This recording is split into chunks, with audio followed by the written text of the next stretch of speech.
Već 16 godina koliko Zavod za javno zdravstvo u Županiji 10 prati vitalnu statistiku, broj umrlih u pravilu je gotovo dvostruko veći od novorođenih, a u prošloj godini stanje je najgore do sada.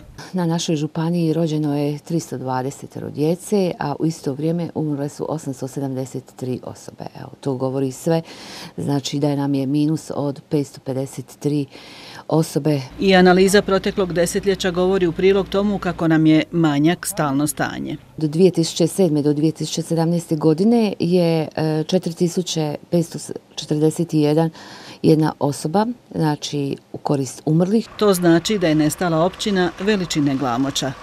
Taj negativni trend županijske vlasti nastoje ublažiti dječjim doplatkom, čija isplata uskoro počinje, te redovitim porodiljnim naknadama u 100% iznosu posljednje plaće za uposlene majke. Majke i porodilje koje nisu u radnom odnosu, to je jednokratna novčana pomoć 300 maraka po rođenju djeteta i 100 maraka puta 12 mjeseci.